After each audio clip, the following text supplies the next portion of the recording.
Hi, everybody.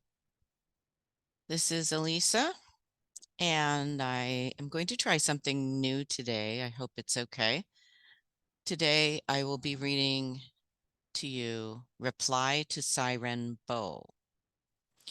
And I chose this because I am reading a wonderful book, Learning from the Writings, the Hope-Filled Teachings of Nichiren Daishonin, which are a series of lectures on the Gosho by President Ikeda.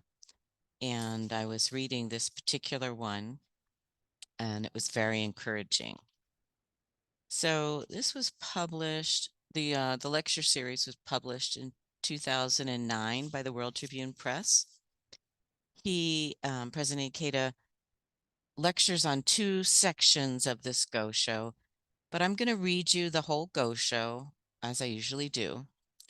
I'm going to let President Ikeda's lecture fill in some of the background, and then maybe at the very end I can read the background. What's interesting is that this Gosho was actually published in volume 7 of the major writings of Nichiren Daishonin, and it appears to be the very same language. I haven't gone through it word by word, but it appears to be the same or very similar translation as the one that's online in Nichiren Buddhism Library, or the Writings of Nichiren Daishonin Volume 1 and 2, which are the revised translations. So that makes it simple. I'm going to read the one from Volume 1 of the Writings of Nichiren Daishonin, and it is found on page 309 if you have that book. And if you don't need it, because I'm going to read it to you in its entirety. And then when I share the commentary and the lecture from President Ikeda, I will indicate what section he's referring to. I hope you don't hear my sweater making noises on the microphone. I apologize if you do. Okay, so reply to Sairen-bo, and you may know that bo at the end of a name often indicates a priest. And he in fact was a priest. And this is a letter that Daishonin wrote to him in 1272 when they were both in exile on Sado Island. The Gosho begins, "Take great care when you come to see me after dark. I will explain to you in detail the teachings regarding the benefits to be gained by one ordained to the highest stage of Buddhist practice. I have carefully noted the contents of your letter. I have also received safely the various articles that came from the capital, Kyoto. When I was living in Kamakura, such articles were a daily sight, but since having been exiled to this island, I have yet to encounter them. To come upon articles such as these on this tiny faraway island is truly most welcome." The next paragraph begins the section that President Ikeda will lecture on first. Gosho continues, "In your letter, you mentioned that you became a disciple of mine and pledged to follow me at the beginning of the second month, and that from now on, though you may not measure up to others, you would be most pleased and honored if I would continue to count you among my disciples." The sutra says, quote, "Those persons who had heard the law dwelled here and there in various Buddha lands, constantly reborn in company with their teachers," unquote. That's from the Lotus Sutra, chapter 7. It also says, quote, "If one stays close to the teachers of the law, one will speedily gain the Bodhisattva way. By following and learning from these teachers, one will see Buddhas as numerous as Ganges sands," unquote. And that's also from the Lotus Sutra, chapter 10. The Ganges is a very famous river in India, in case anyone's not familiar with it, or I'm saying the name incorrectly. The Gosho continues, A commentary states, quote, originally one followed this Buddha and for the first time conceived the desire to seek the way, and by following this Buddha again, one will reach the stage where there is no retrogression, unquote. And that's from The Profound Meaning of the Lotus Sutra. Another commentary says, quote, in the beginning one followed this Buddha or Bodhisattva and formed a bond with him, and so it will be through this Buddha or Bodhisattva that one will attain one's goal, unquote. From another commentary, the annotations on the words and phrases of the Lotus Sutra. When I consider these passages of the sutra and the commentaries, I wonder if you and I have not been pledged to each other as teacher and disciple from countless kalpas in the past. You and I have been born together in this defiled age of the latter day of the law, in the country of Japan, in the southern continent of Janbudvipa, and with the utmost reverence we chant with our mouths Nam-myoho Renge Kyo, the ultimate reason for which the Buddhas appear in the world. We believe in it in our hearts and embrace it with our bodies and delight in it with our hands. Has all of this not come about solely because of some bond of karma we share from the past? When I look at the situation in Japan, I find that the devil king of the sixth heaven has taken possession of the bodies of wise persons, transforming correct teachers into erroneous teachers, and good teachers into bad teachers. This is what the sutra means when it says, quote, evil demons will take possession of others, unquote. Also from the Lotus Sutra. Although I, Nichiren, am not a man of wisdom, the devil king of the sixth heaven has attempted to take possession of my body. But I have for some time been taking such great care that he now no longer comes near me. Therefore, because the power of the heavenly devil is ineffectual against me, he instead possesses the ruler and his high officials, or foolish priests like Ryokan, and causes them to hate me. Be that as it may, one should understand that at present, when it comes to teachers, there is a difference between correct teachers and erroneous teachers, between good teachers and bad teachers. One should shun those who are erroneous or evil, and associate with those who are correct and good.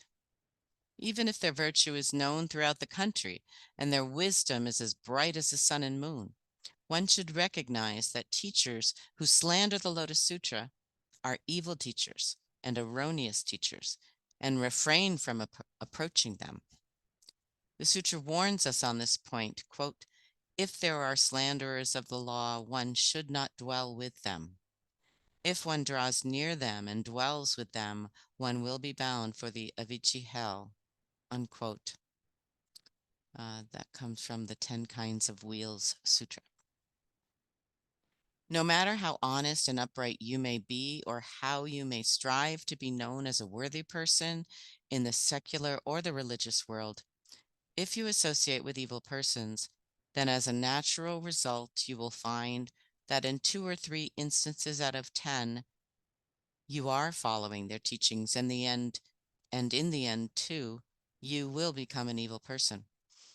Thus the commentary says, quote, though one may not be evil to begin with, if one associates with and is friendly with evil persons, one is bound in time to become an evil person oneself, and one's evil reputation will spread throughout the world, unquote. From Annotations on the Great Concentration and Insight. In the end, what we mean by erroneous and evil teachers are those priests in the world today who slander the Lotus Sutra. The Nirvana Sutra says, quote, Bodhisattvas, have no fear of mad elephants. What you should fear are evil friends. Even if you are killed by a mad elephant, you will not fall into the 3 evil paths. But if you are killed by an evil friend, you are certain to fall into them, unquote.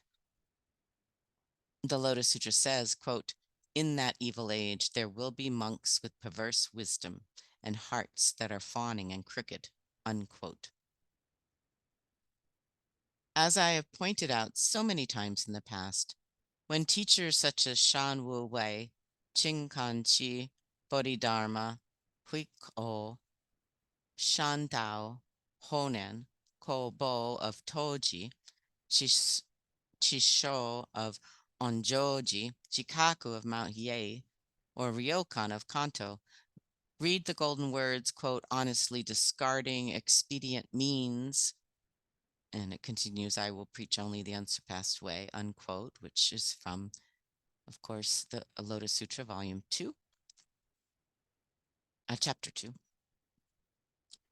They take them to mean honestly discarding the true teachings. I will preach only the expedient teachings, unquote. When they read the passage that says, quote, among the sutras, it, the Lotus Sutra, holds the highest place, unquote. And they take it to mean, quote, among the sutras, it holds the lowest place, unquote. And when they read, quote, among those sutras, the lotus is the foremost, quote, unquote, they take it to mean the lotus holds second place or holds third place. This is why I describe these various priests as misleading and evil teachers. And all of those quotes, the good ones, the real ones, were from the Lotus Sutra, of course. Nichiren's letter continues. Those that I call correct and good teachers are persons who take Shakyamuni's golden words to mean just what they say, namely, that the other sutras represent expedient means and the Lotus Sutra represents the truth. In this connection, you should consult the, quote, Entering the Dharma Realm, unquote, chapter, the 77th volume of the Flower Garland Sutra. And there's a note about this. It says, the Entering the Dharma Realm chapter consists of the 60th volume through the 80th and last volume of the 80-volume Flower Garland Sutra. This chapter relates the story of the boy Good Treasures, who visits a total of 53 teachers in search of the law. In the 77th volume, when he meets the boy Life of Virtue and the girl Possessor of Virtue, he learns about the importance of correct and good teachers and about the benefits to be gained by following them. Okay, so returning to Nichiren's Gosho, again, he wrote, in this connection, you should consult the Entering the Dharma Realm chapter, the 77th volume of the Flower Garland Sutra. The Lotus Sutra states, quote, a good friend is the great cause and condition by which one is guided and led, and which enables one to see the Buddha and to conceive the desire for supreme, perfect enlightenment. Also from the Lotus Sutra, unquote. As the Buddha tells us, we should regard as correct teachers and good teachers those who honestly discard the doctrines of the four flavors and three teachings, the Hinayana and the Provisional Mahayana Sutras that were expounded as expedient means, as well as the Nembutsu, True Word, Zen, and Precept schools, and the sutras upon which they rely, and expound Nam-myoho Renge Kyo, Myoho Renge Kyo, this is how it's written, Myoho Renge Kyo, quote, the one great reason for which the Buddhas appear in the world, unquote, which also comes from chapter 2 of the Lotus Sutra. As for myself, I, Nichiren, have been born in Japan in the first 500 years of the latter day of the law, have encountered the three powerful enemies and met with various types of calamity and trouble, just as the thus come one predicted would happen. But without any thought for my person or my life, I chanted Nam-myoho Renge Kyo. I ask you to consider with the utmost care whether I deserve to be called a correct teacher or an erroneous teacher.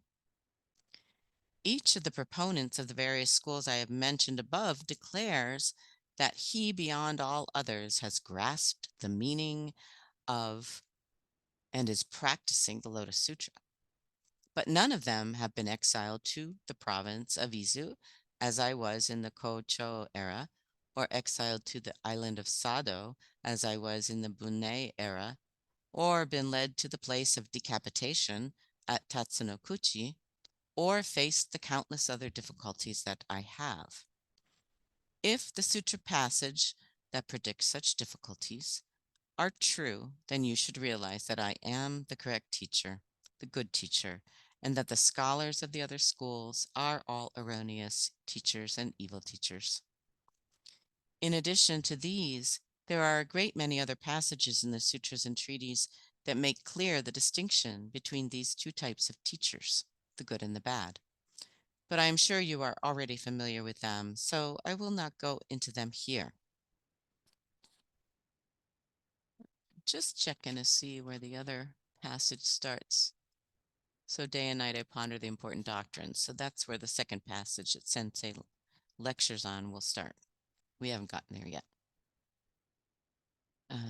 The Gosho continues, how wondrous that in your letter you say that from now on you will reject the erroneous teachers of our time and will rely entirely upon me as the correct teacher.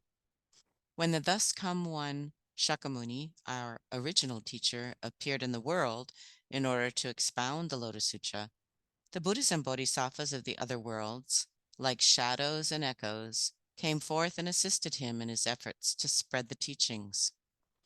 Now it seems that they have appeared here in Japan as envoys of Shakyamuni, many treasures, and the Buddhas of the 10 directions to help me in my efforts to spread the teachings. The sutra says, quote, I will send persons conjured up by magic to other lands to gather together assemblies to listen to the law. And I will also send monks, nuns, laymen, and laywomen conjured up by magic to listen to the preaching of the law. These persons conjured up by magic will listen to the law, believe and accept it, and abide by it without violation. The monks, unquote, the monks who are spoken of in this passage refer to you. Therefore, when the sutra speaks of persons who listen to the law, believe and accept it, and abide by it without violation, unquote, you need look no further than yourself. How can there be any doubt about it? Although the sutra speaks of those who having heard the law, quote, dwelled here and there in various Buddha lands, constantly reborn in company with their teachers, unquote, there are persons like the 3 groups of voice hearers who, after receiving the seeds of Buddhahood, reject the Mahayana, select the Hinayana, and sink into the 5 paths or the 6 paths for a succession of rebirths. But when the time to achieve Buddhahood arrives, they are able to obtain emancipation one after another. How gratifying to think that you have now cast aside the erroneous doctrines and erroneous teachers of the Nambutsu, True Word, and other schools, and become a disciple of Nichiren. In any case, like me, you should condemn the slander of the law committed by the followers of the other schools and cause them to reject the erroneous and embrace the correct. Then, when you arrive in the land of eternally tranquil light, where the 3 kinds of Buddhas are seated, and appear before the Buddhas Shakyamuni and many treasures, also known as Taho Buddha, you will ask, were Nichiren and I bound by a promise to be teacher and disciple from the beginningless past, or were we not? Was I sent as an envoy of Shakyamuni Buddha to assist him in his efforts to spread the teachings? And when the Buddhas reply, just so, then you too will understand in your own mind why these things happened. Therefore, you must by all means be diligent. You must be diligent. As a matter of course, I began giving you instruction in the important doctrines around the 2nd month, and as a result, on the 8th day of the 4th month, after midnight in the hour of the tiger, which is 3 to 5 a.m., I performed for you the ceremony for ordination in the precept of the perfect teaching of the mystic law. How could a person who has undergone this ordination fail to become a Buddha of perfect enlightenment in his present existence? And if in this life you have attained the level of perfect enlightenment, then in your next life, how could you have any reason to regress to the stage of near perfect enlightenment and other lower stages of practice? In view of our promise from the beginningless past, and the principle that one will be constantly reborn with one's teacher. If I, Nichiren, attain Buddhahood in my present lifetime, then how could it be possible for you to become separated from me and fall into the evil paths? The prophecies of the thus come one recorded in the scripture, when viewed in the light of the Buddha's true intentions, never contain the slightest falsehood with regard to either secular or religious matters. Now in the Lotus Sutra it is stated, quote, "After I have passed into extinction, one should accept and uphold this sutra. Such a person assuredly and without doubt will attain the Buddha way." And that's from the Lotus Sutra, chapter 21. It also says, quote, "This way one will quickly attain the unsurpassed Buddha way," unquote, from chapter 11. If these passages of prophecy should be meaningless, and if the prediction that we will attain Buddhahood should be a lie, then the tongues of all the Buddhas will break apart, and the tower of many treasures Buddha will crumble and fall. The place upon which the two Buddhas, Shakyamuni and many treasures, are seated side by side will be changed into a bed of burning iron in the hell of incessant suffering, and the three lands of transition, actual reward, and eternally tranquil light will be transformed into the three evil paths of hell, hungry spirits and animals. But how could such a thing ever be possible? Ah, how reassuring, how assuring.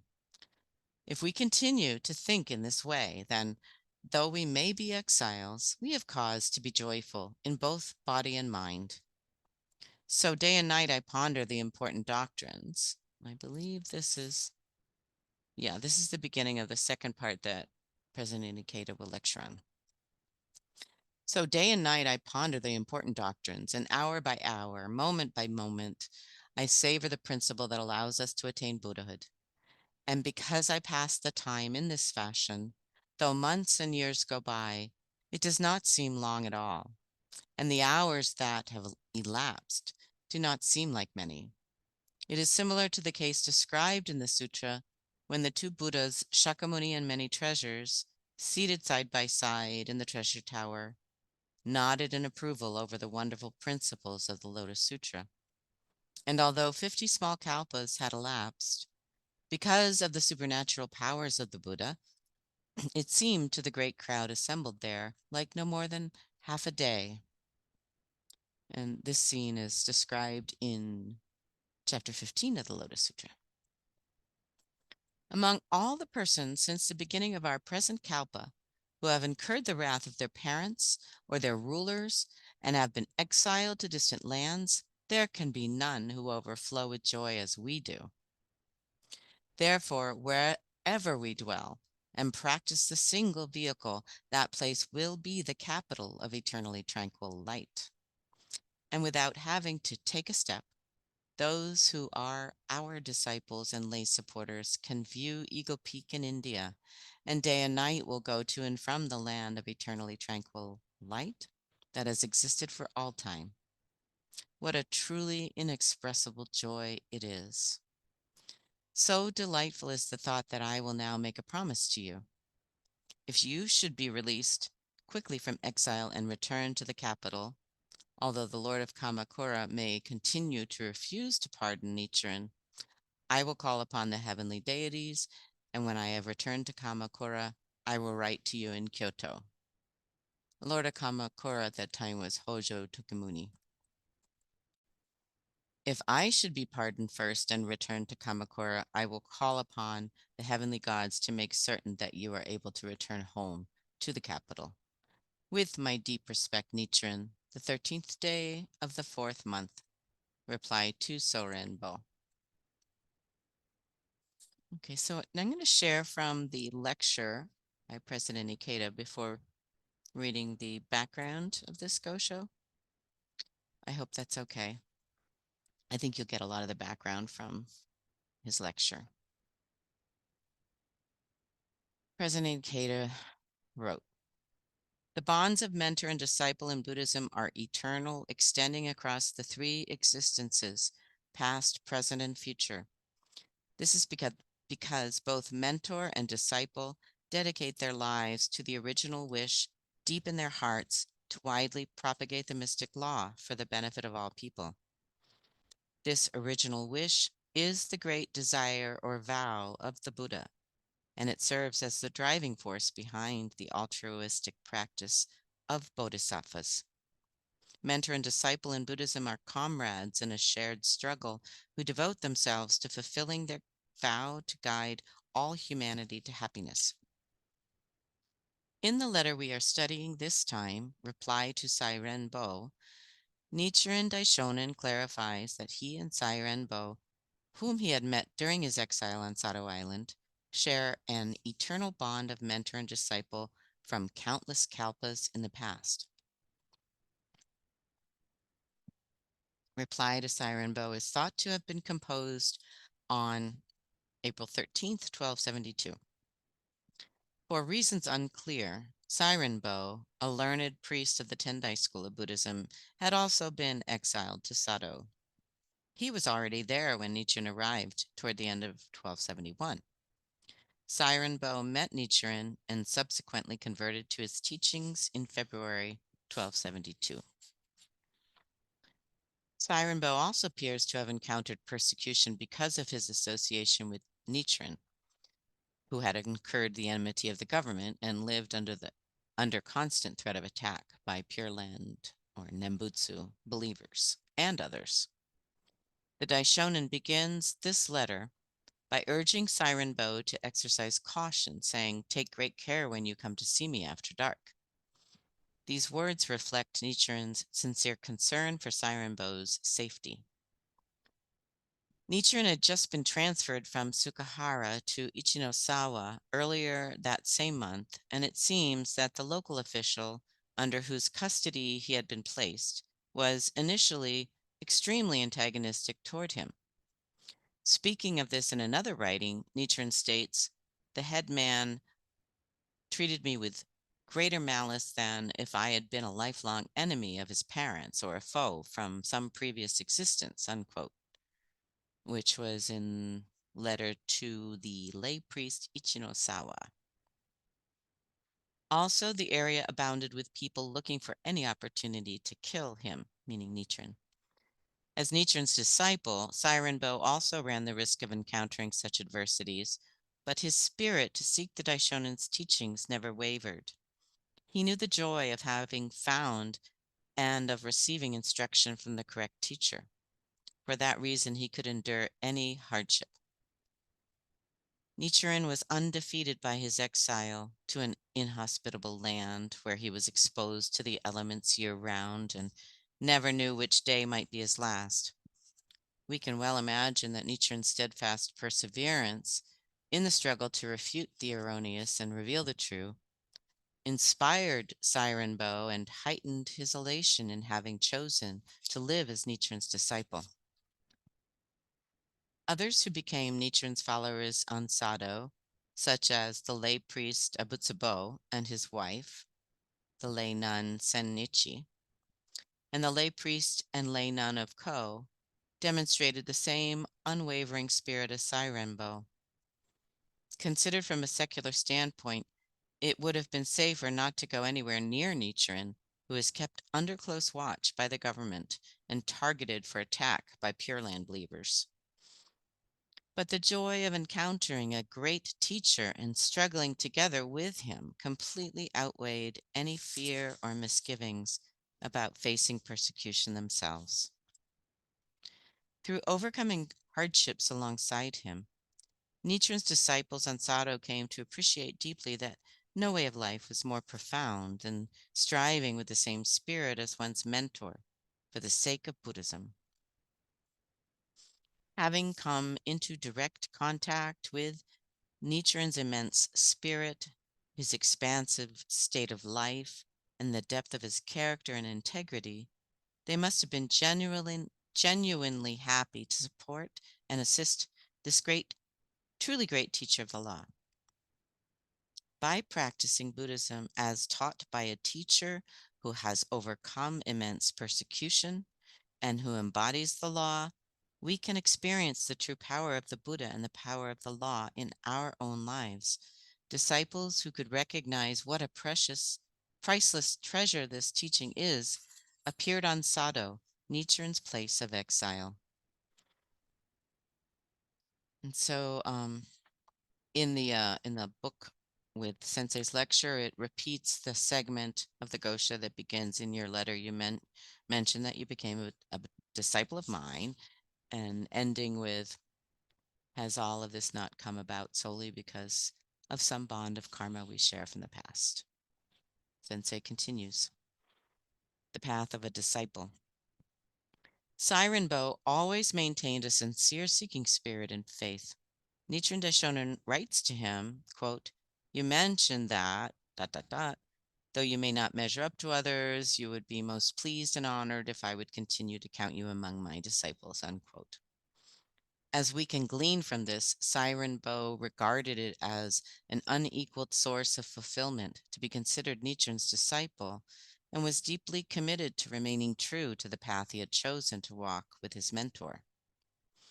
The path of a disciple is a great path of unflagging seeking spirit and unceasing gratitude. Walking this path throughout one's life is the ideal of human existence as taught in Buddhism.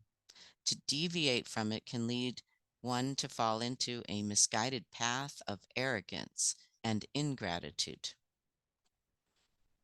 At a general meeting of the Soka Kyoiku Gakkai, which was the forerunner of the Soka Gakkai, before World War II, at which the organization's first president, Tsunisaburo Makiguchi, was present, Jose Toda, then general director, remarked, quote, "Nikko Shonin had not the least desire to surpass or outdo Nichiren Daishonin. Likewise, our duty is to faithfully follow President Makiguchi's teachings, put them into practice, and manifest them in our daily lives. Disciples must follow the path of the disciple. In both word and deed, we have to implement President Makiguchi's teachings in our lives," unquote. In Buddhism, the teacher or mentor represents an exemplary role model for how we should live our lives. To place our faith in a correct teacher means practicing exactly as that person teaches. By doing so, we can break out of our narrow, self-limiting life state to live a more profound and expansive existence. I love that passage. Sensei continues, "In any field of endeavor, people of the highest caliber are sure to have, in some form or another, a teacher or mentor who serves as a role model or inspiration for them. They have invariably walked the path of a student or disciple. It is the way of mentors to wish for the success of their disciples and to hold each of them dear. It is the way of mentors to give their all to imparting everything they know to their disciples. The relationship between mentor and disciple constitutes an infinitely beautiful realm of the heart and a lofty spiritual bond." In response to Sairen-bo's communication of his joy in having become a disciple, Nichiren Daishonin cites a passage from the Parable of the Phantom City chapter of the Lotus Sutra, and goes on to discuss the profound tie or pledge that links mentor and disciple. Quote, "Those persons who had heard the law dwelled here and there in various Buddha lands, constantly reborn in company with their teachers," unquote. This passage clarifies that the bond shared by Shakyamuni and his voice hearer disciples was not limited to that lifetime alone, but was a relationship or connection existing from a time in the distant past, major world system dust particle kalpas ago. It indicates that the disciples have constantly been born in various Buddha lands together with their teacher Shakyamuni, carrying out bodhisattva practice alongside him. These voice hearer disciples of Shakyamuni, voice hearers in form, but in truth bodhisattvas, rejoice when they recall how they had in fact carried out bodhisattva practice together with their teacher over countless previous lifetimes. Lives dedicated to the deepest human wish for the happiness of self and others, striving in a spirit of the oneness of mentor and disciple from the infinite past into the eternal future. Nothing could be more sublime than this. And there's a little explanation in here of voice hearers, which I will insert for you before continuing Sensei's text. The term voice hearer, or Sanskrit Shravaka, originally meant those disciples who were alive during the time of Shakyamuni and could hear his voice as he taught the law. Mahayana sutras other than the Lotus Sutra describe them as disciples who had heard the teachings of the Four Noble Truths and aspired to attain the state of Arhat, a state of having completed all learning. And then the nirvana of no remainder, a state in which the body and mind are extinguished. Such sutras condemn the voice hearers as being unable to attain enlightenment because in their pursuit of personal emancipation, they overlook compassionate practice for others. The Lotus Sutra clarifies the true nature of the voice hearers, referring to them not as Buddhists seeking release through annihilation, but rather as those who take the voice of the Buddha way,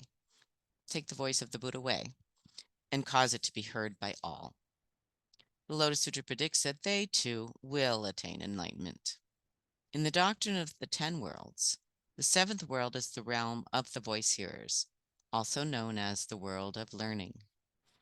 In Nichiren Buddhism, the world of learning is the state in which individuals are dedicated to self-improvement through study of their predecessors, as compared to the realm of cause-awakened ones, in which they seek understanding through their own observations and efforts. Nichiren Daishonin considered it highly significant that only the Lotus Sutra guarantees the enlightenment of the voice hearers. Without this, the 10 worlds could not be considered mutually inclusive, and Buddhism could not be considered capable of leading all people to happiness. Okay. I realize this is going to be a long video, but you can always stop and at any time and continue it later, which I may have to do. Okay, back to Sensei's lecture.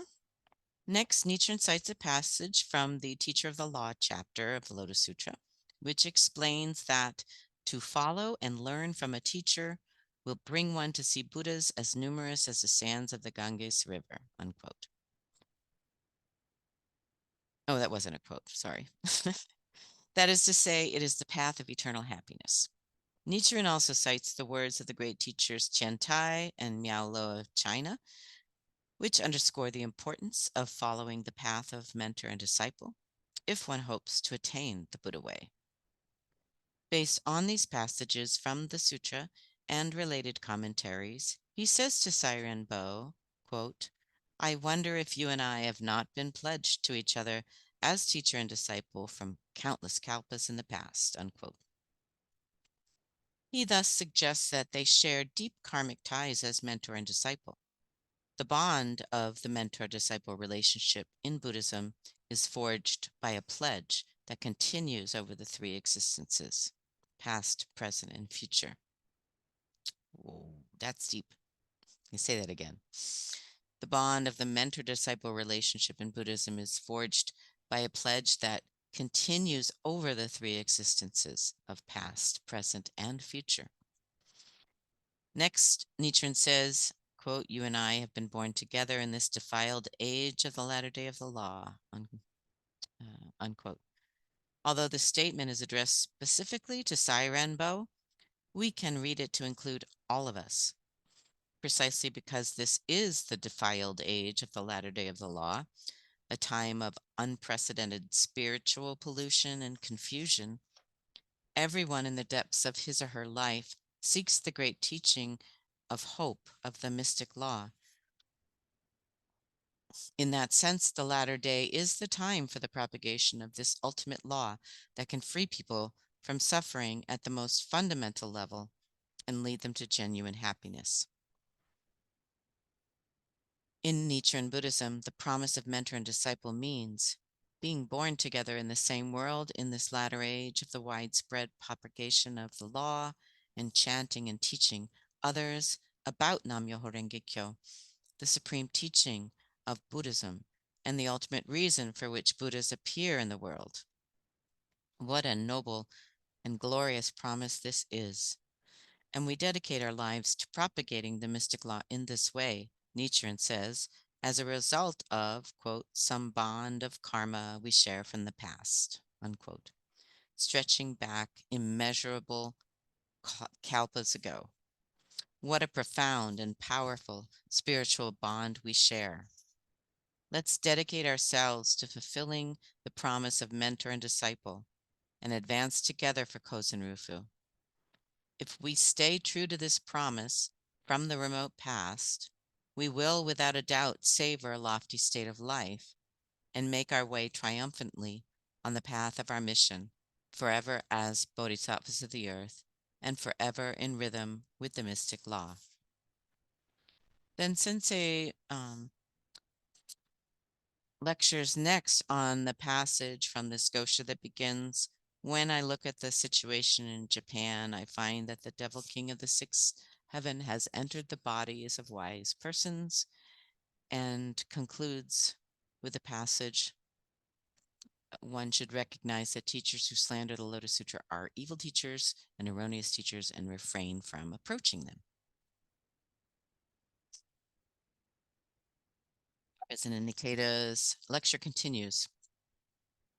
There is no greater misfortune than that of supporting and following erroneous or misguided leaders. Nichiren Daishonin tells us that when it comes to teachers, there are correct teachers and erroneous teachers, good teachers and bad teachers, and he says that we need the ability to distinguish among them. What he is emphasizing here is the frightening aspect of negative influences and evil friends. When our inner darkness or negativity, our fundamental delusion, is activated through evil influences, our tendencies of greed, anger, and foolishness intensify. Our judgment becomes clouded, and our lives begin a downward spiral into confusion, wrongdoing, and misery. In this writing, Nichiren admonishes that if we associate with evil persons, then we will naturally come to follow their teaching in perhaps 2 or 3 cases out of 10 instances, and will in the end become evil people ourselves. That is how insidious and frightening erroneous teachers and evil teachers can be. For precisely this reason, making resolute efforts to battle evil together with correct teachers and good teachers is crucial in revealing our inherent Buddhahood. Erroneous and evil teachers are the ultimate negative influences or evil friends. Such individuals are the embodiment of what the sutras call, quote, worms within the lion's body, unquote. That means influences that destroy Buddhism from within and bring misery to others. Nichiren further explains that erroneous and evil teachers arise because they are possessed by evil demons. In other words, the devil king of the sixth heaven, the heavenly devil, enters their bodies, causing them to become deranged.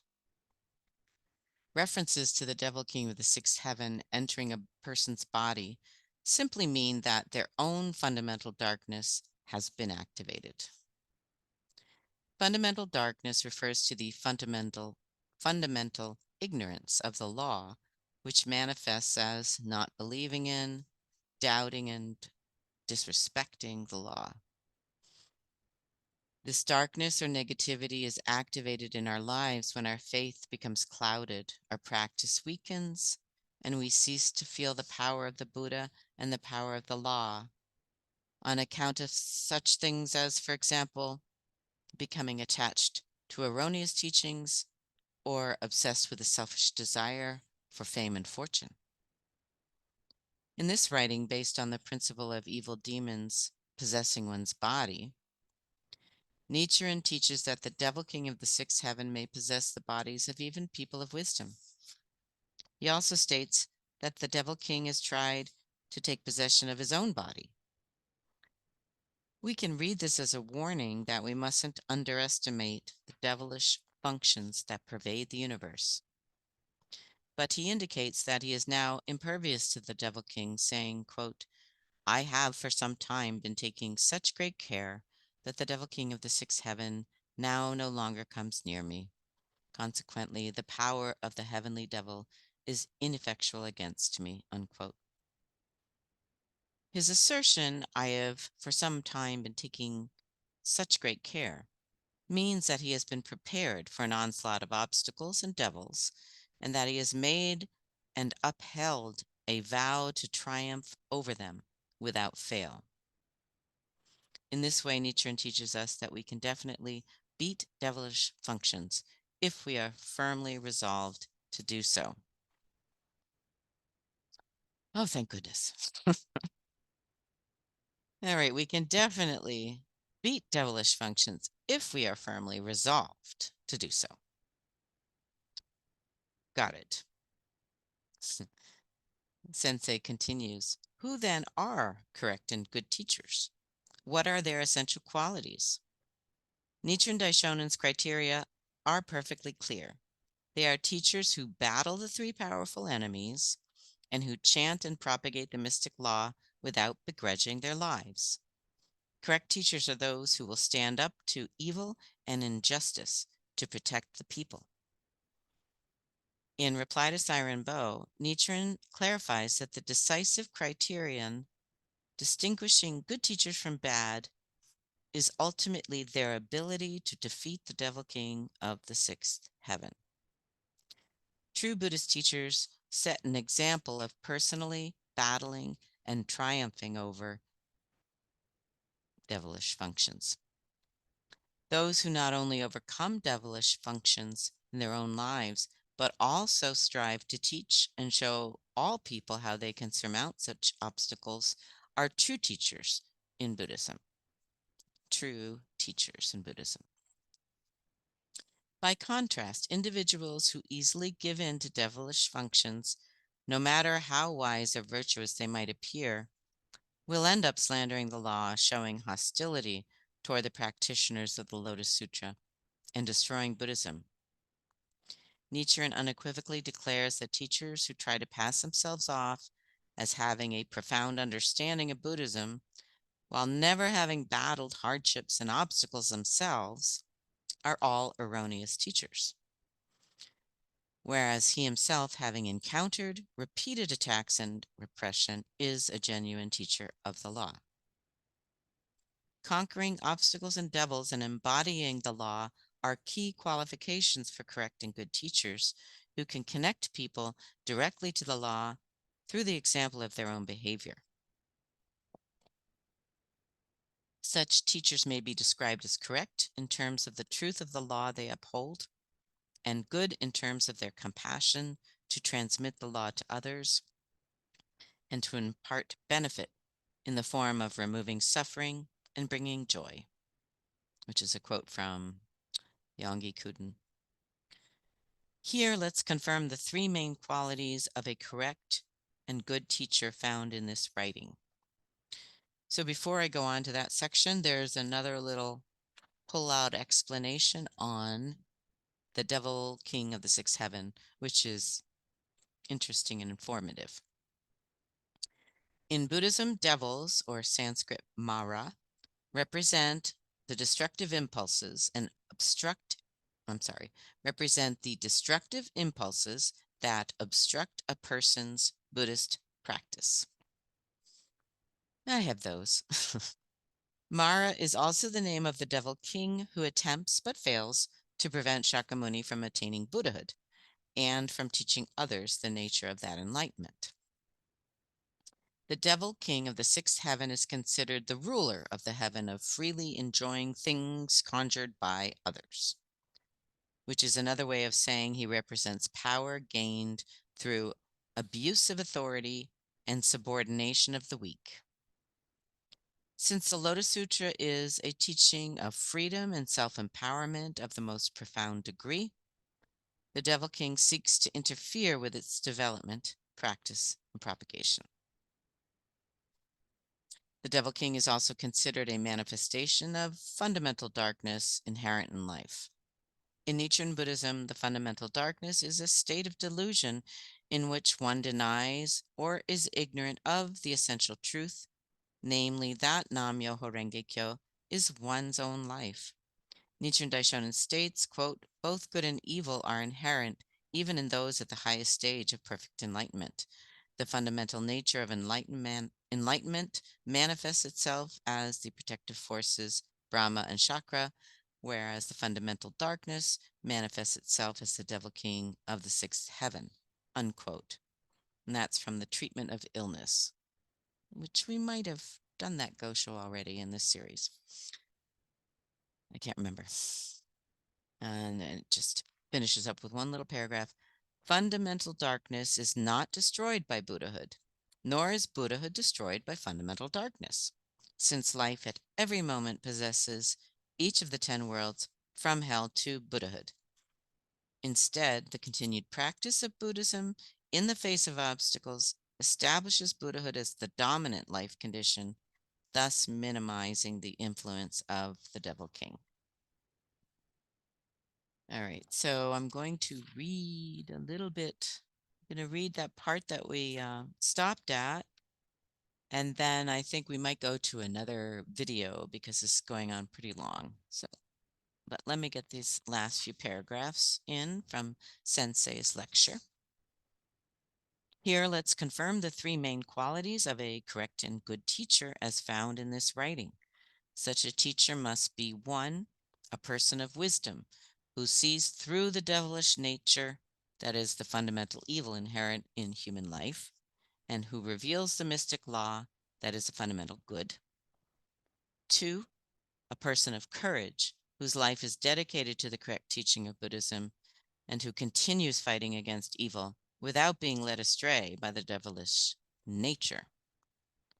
3, a person of compassion, who is always concerned with relieving people's suffering and imparting joy, and actively works to realize happiness for oneself and others.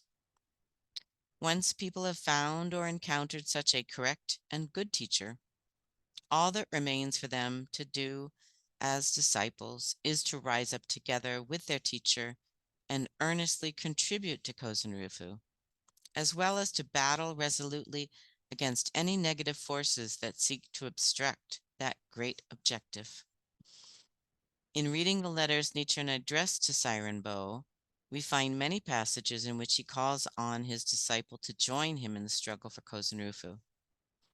It is when the disciple stands up for Kozen Rufu in accord with the mentor's call and wins in life that mentor and disciple become truly united and one.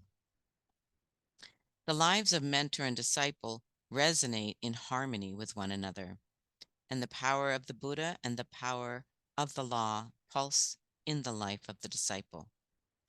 There is no path to attaining Buddhahood apart from the path of struggling for Kozen Rufu, together with one's mentor. So there's a little bit more on this lecture, but I'm going to take a break. I will pause the video and come back. If you want to take a break, this is a good time. Hopefully, I will be able to continue recording in a little bit. Thanks for listening, and I'll be back shortly.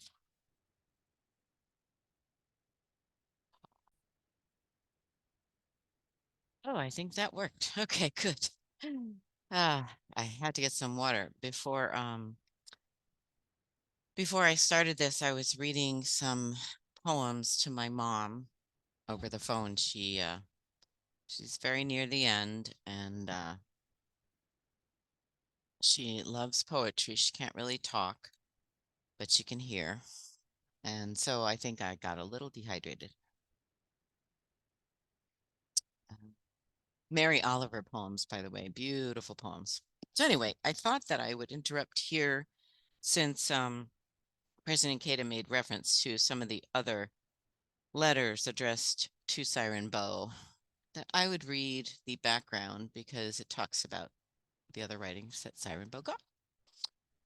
This letter was written to Sairen-bo Nichijo in the 4th month of the 9th year of Bunei, 1272, at Ichinosawa on Sado Island. Sairen-bo, a former Tendai priest, was also living in exile on Sado. From the letter sent to him by Nichiren Daishonin, it appears that Sairen-bo was well versed in Buddhist teachings.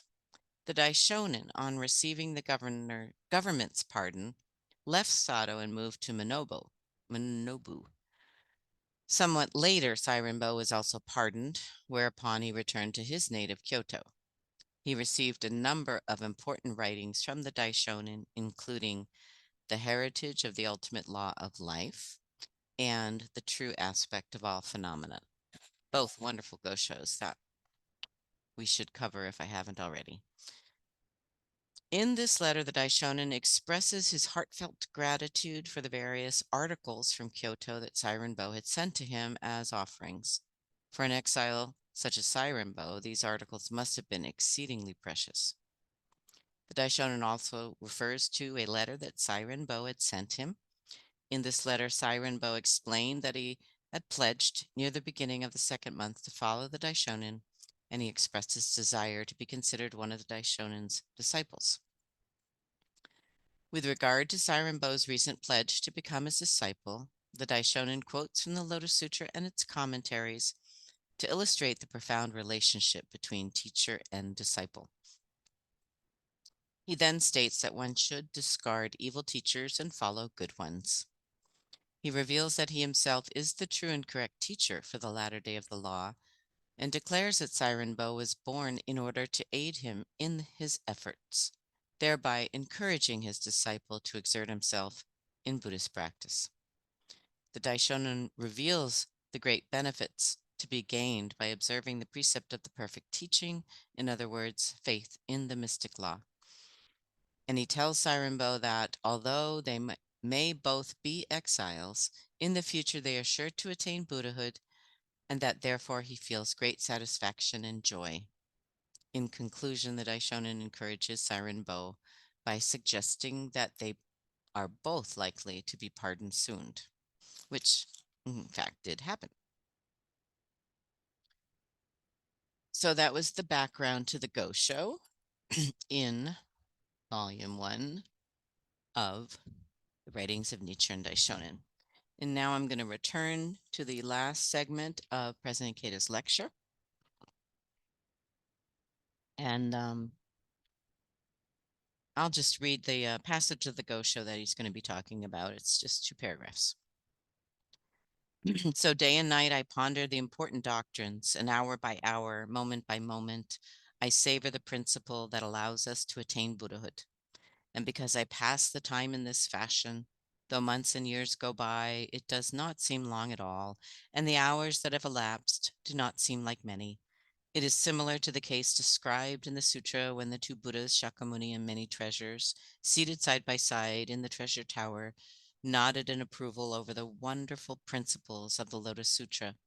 And although 50 small kalpas had elapsed, because of the supernatural powers of the Buddha, it seemed to the great crowd assembled there like no more than half a day. Among all the persons since the beginning of our present kalpa who have incurred the wrath of their parents or their rulers and have been exiled to distant lands, there can be none who overflow with joy as we do. Therefore, wherever we dwell and practice the single vehicle, the Lotus Sutra, that place will be the capital of eternally tranquil light, and without having to take a step, those who are our disciples and lay supporters can view Eagle Peak in India, and day and night will go to and from the land of eternally tranquil light that has existed for all time. What a truly inexpressible joy it is." Unquote. President Ikeda writes, Nichiren Daishonin writes, "Hour by hour, moment by moment, I savor the principle that allows us to attain Buddhahood." Unquote. When we follow correct and good teachers and practice as they instruct, our lives will come into sync with theirs. The great inner joy of teachers who are one with the law inspires and animates their disciples. For a disciple, there is no greater joy than following a correct and good teacher and engaging together in the struggle to propagate the mystic law. This is the joy of the world of Buddhahood that vanishes even fundamental darkness. It is the greatest of all joys that can beat back any adversity. Therefore, Nichiren says, ah, how assuring, how assuring.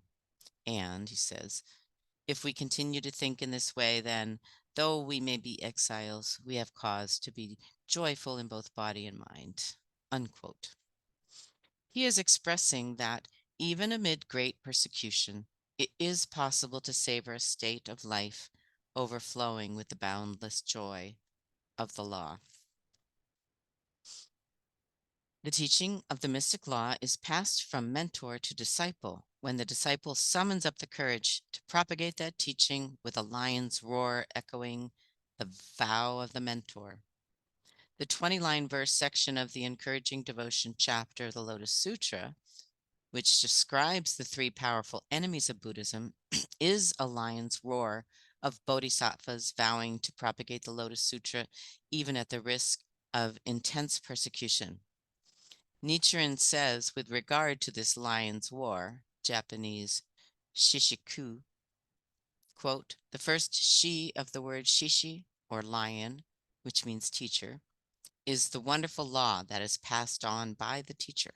The second shi, which means child, is the wonderful law as it is received by the disciple. The roar ku is the sound of the teacher and the disciples chanting in unison, unquote. And that's from the orally translated teachings, or the Onge Kuden. The life state in which one savors the boundless joy of the law endures for eternity, and this eternity is condensed in the deep and powerful resolve of a disciple who, acting in unity with a mentor, overcomes hardships and conquers devilish functions. It is in this moment-to-moment state of life that we can savor the immense joy of attaining Buddhahood. So encouraging. President Kate is always so encouraging when he lectures on the Gosho. Okay, and he continued, Nichiren Daishonin and Sairen-bo had both come to Sado as exiles. That's why Nichiren expresses the joy he shares with his disciple as follows, quote, among all the persons since the beginning of our present kalpa who have incurred the wrath of their parents or their rulers and have been exiled to distant islands, there can be none who overflow with joy as we do, unquote. And even though he and Sairen-bo found themselves in bitter exile on Sado, he declares, quote, wherever we dwell and practice the single vehicle, the Lotus Sutra, that place will be the capital of eternally tranquil light, unquote. When we uphold the supreme teaching of the mystic law, our lives, as well as the place where we dwell, come to shine with immense brilliance. When we challenge ourselves to propagate the mystic law, firmly resolving that the place where we are now is the place of our Buddhist practice and the stage on which we will carry out our human revolution, then that place will become the capital of eternally tranquil light, the place where the Buddha dwells. Nichiren writes, day and night we will go to and from the land of eternally tranquil light that has existed for all time, unquote. Our daily practice of chanting Nam-myoho Renge Kyo and reciting the sutra is a ceremony of inner rejuvenation in which we return instantly to our eternal abode, our home within the eternal dimension of life, to recharge ourselves and get ready to set off spiritedly once more to grapple with our struggles in the real world. And then the last section that he lectures on begins, so delightful is the thought that I will now make a promise to you. And Sensei writes, Lastly, Nichiren Daishonin encourages Sairen-bo by making a promise reflecting his confidence that they will both eventually return from exile. This is the mentor calling out to the disciples, "Let's win together." What a deep source of encouragement and inspiration these words must have been to Sairen-bo. 2 years after this letter was written, Nichiren was pardoned and returned to Kamakura. It is recorded that Sairen-bo was also pardoned and returned to the capital Kyoto. The disciple cherishing a tireless seeking spirit toward the mentor, and the mentor continuing to believe in and to pray for the victory of the disciple, these deep and vibrant life-to-life bonds triumphed in the end. The closing section of this letter also resounds as a compassionate and inspiring call, urging Sairen-bo to the effect, "Please go on to become a worthy or sage. Please follow in my footsteps." The mentor's aspirations for the disciple spur the disciple's awareness and sense of responsibility. The disciple's victory becomes the victory of the mentor and the victory of Buddhism. The mentor-disciple relationship is the very heart of Buddhism. The Lotus Sutra is the teaching of the way of mentor and disciple. Nichiren's conduct, too, is pervaded with the bonds of mentor and disciple. And walking the great path of mentor and disciple is also the fundamental spirit of the Soka Gakkai, an organization dedicated to realizing the Buddha's decree. Mentor and disciple in the Soka Gakkai share the mission to transform the karma or destiny of humankind based on the principles and ideals of Nichiren Buddhism. As long as this fundamental spirit of mentor and disciple never changes, the Soka Gakkai will continue to develop without end. Mr. Toda taught that everything depends on the disciples. He stood up alone to carry on and make accessible to all people the great path of the correct teaching that his mentor, Mr. Makiguchi, had laid down his life to protect and pass on to future generations. I likewise dedicated myself to supporting and assisting my mentor, Mr. Toda. Working together with my fellow members and overcoming all manner of adversities, I have extended our great path of mentor and disciple to 192 countries and territories. So remember, this book was published in 2009, so that was sometime before 2009 that he said that. Sensei continued, "I have actualized all of Mr. Toda's dreams and plans and have demonstrated his victory to the entire world. Because Mr. Toda won, Mr. Makiguchi was victorious. Similarly, I am confident that my victory is Mr. Toda's victory. I have established the successful formula for accomplishing Kozen Rufu based on upholding the Soka spirit of mentor and disciple. And I can now report triumphantly to Mr. Toda with all of you that we have completed the foundations of worldwide Kozen Rufu. Nothing can bring me greater joy." And that is the end of his lecture. There's a note that says it was first published in the November 2007 issue of the Daibyakurenge, the Soka Gakkai study journal. What a wonderful lecture. What a wonderful reminder of our roles as disciples and the power of mentor and disciple relationship.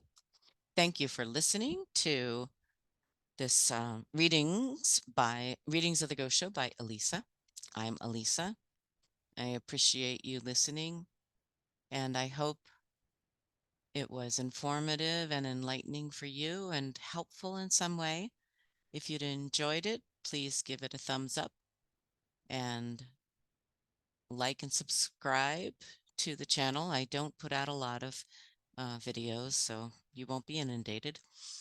And if you know anyone who has difficulty reading or prefers just to listen to being read to in English, please feel free to forward this video to them. Thank you, and I'll see you next time.